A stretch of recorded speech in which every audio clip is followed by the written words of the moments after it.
Mrs. Eleanor Roosevelt attends the launching of the new aircraft carrier Franklin D. Roosevelt. Bernard Baruch, presidential advisor. Fleet Admiral King and Army Chief of Staff Marshall. In ceremonies at Brooklyn Navy Yard, Mrs. Roosevelt speaks of the ship named after the late president. I'm very glad to be here today. I know that my husband would have felt very keenly and appreciated the honor of having this supercarrier given his name. The wife of Admiral Towers, Deputy Pacific Commander, names the carrier. Water pours into the dry dock, filling it until the ship is floated. The mighty new USS Roosevelt joins the fleet to hurl her fighting strength against Japan.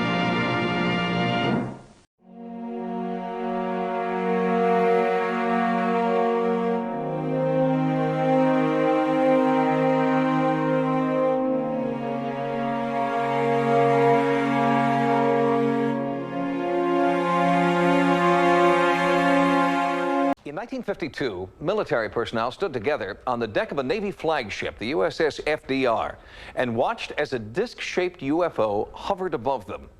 3 photographs were taken, and this sighting was just the first of many reported aboard the ship. Despite vehement denials from the Navy, many people who served on the USS FDR believe that she was a UFO magnet.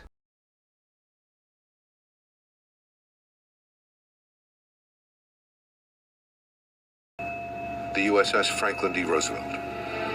FDR veteran Harry Jordan served aboard the FDR from 1962 until 1965 as seaman first class. I do remember the incident and the details of it because it just stays with you when you've gone through this.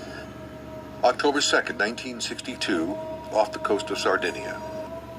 Suddenly and without warning, a contact abruptly appears on his screen. This thing was covering 10 miles in just a few seconds, and it was traveling about 4,000 miles an hour. Jordan reports that the blip on his radar screen continues to dive close to the USS FDR before it disappears in a literal flash. Moments later, he says, the target returns, but now it's bigger and closer. The USO reportedly hovers for a moment, several hundred feet from the ship, before disappearing. 2:36 a.m., Jordan records the event in his logbook as a UFO incident. Seconds later, he says his commanding officer bursts in. Jordan, what did you put in your log? And I had UFO in there, and I had the contact number at the time. And he says, you can take that out. This was an historical moment for the United States Navy, and it was left out of the logs. I know that during September of '52, there were a series of incidents during Operation Mainbrace, which was a series of naval maneuvers, military maneuvers with other countries. And during those maneuvers, there were a number of UFO incidents reported. One occurring in connection with a fighter jet, which had been followed by an unidentified flying object. On September 20th, a newspaper reporter was on the flight deck of the carrier. He had a color camera with him. And he said he turned down the flight deck and noticed a group of guys looking up into the sky. He ran down there and noticed a large spherical object hanging in the air. Everybody was looking at it, so he had his camera. He decided to take some shots. And when he ran the exposures, he said the object accelerated, took off at high speed, disappeared. They thought it was a balloon initially.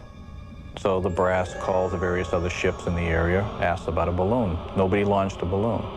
Nobody knows anything about it. They listed it as an unknown. Possible balloon, but nobody knows where it came from. The sighting was well known to insiders in the government at the time. It was written about by the head of Project Blue Book after he retired from the military, and he described it in great detail.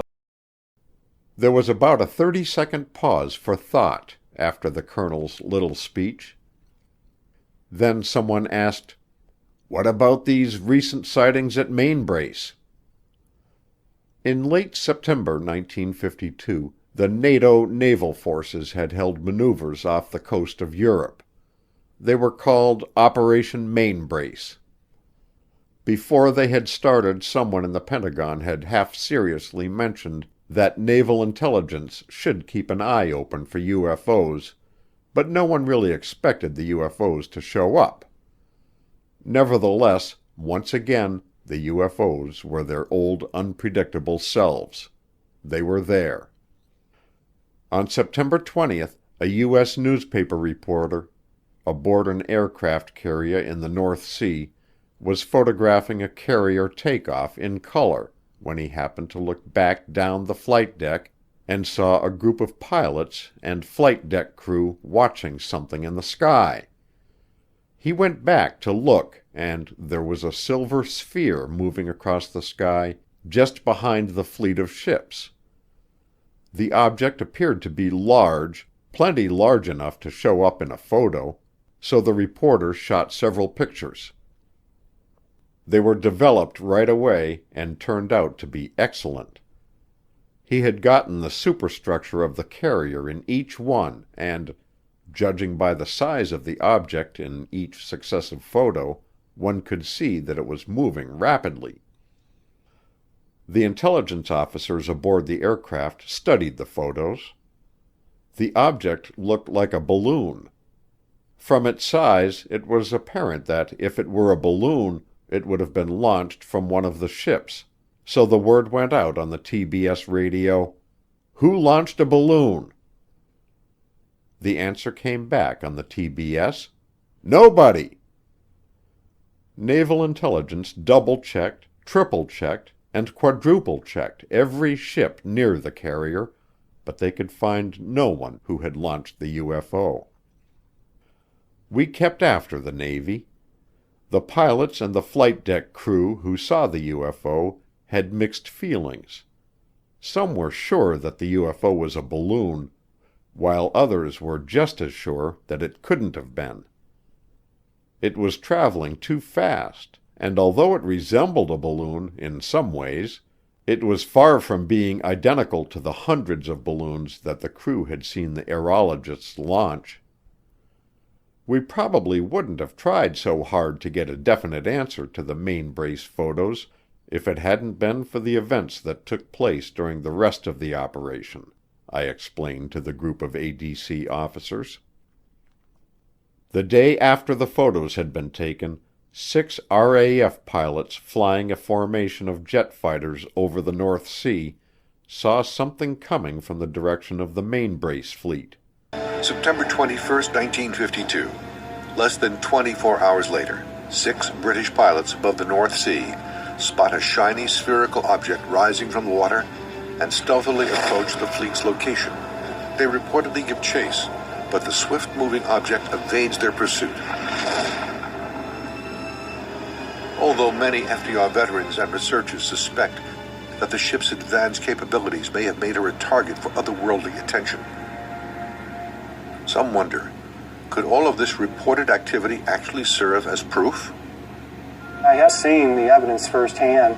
To those who have not had those experiences, you cannot know what you've yet to experience, and hopefully you'll believe that they are out there.